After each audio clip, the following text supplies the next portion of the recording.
Seconde épître de Paul aux Corinthiens, chapitre 11.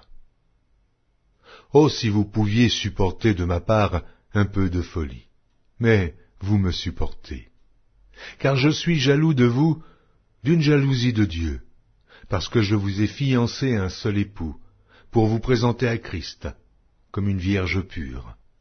Toutefois, de même que le serpent séduisit Ève par sa ruse, je crains que vos pensées ne se corrompent et ne se détournent de la simplicité à l'égard de Christ.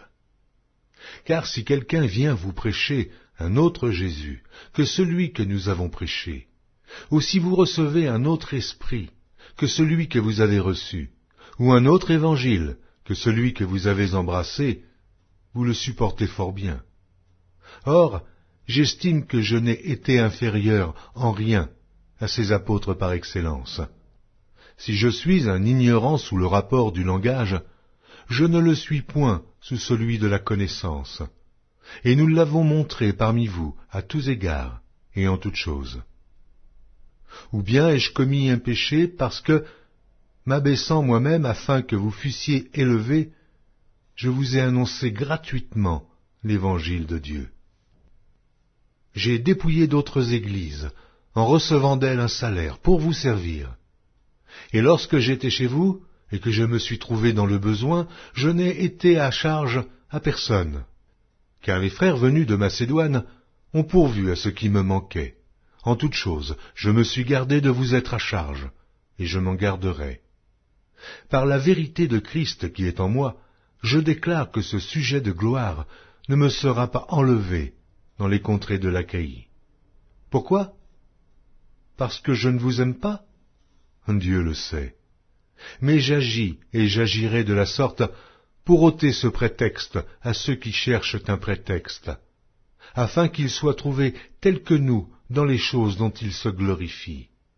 Ces hommes-là sont de faux apôtres, des ouvriers trompeurs, déguisés en apôtres de Christ. Et cela n'est pas étonnant, puisque Satan lui-même se déguise en ange de lumière.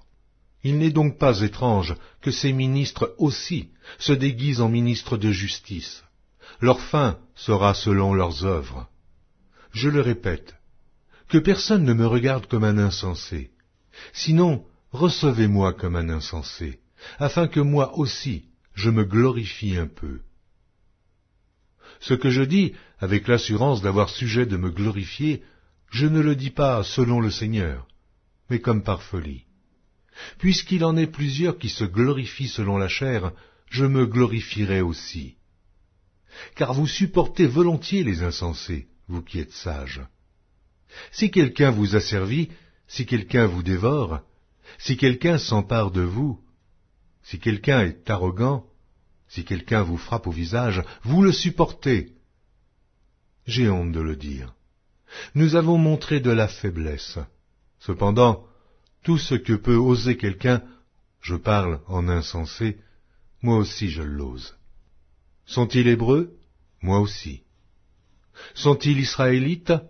Moi aussi. Sont-ils de la postérité d'Abraham? Moi aussi.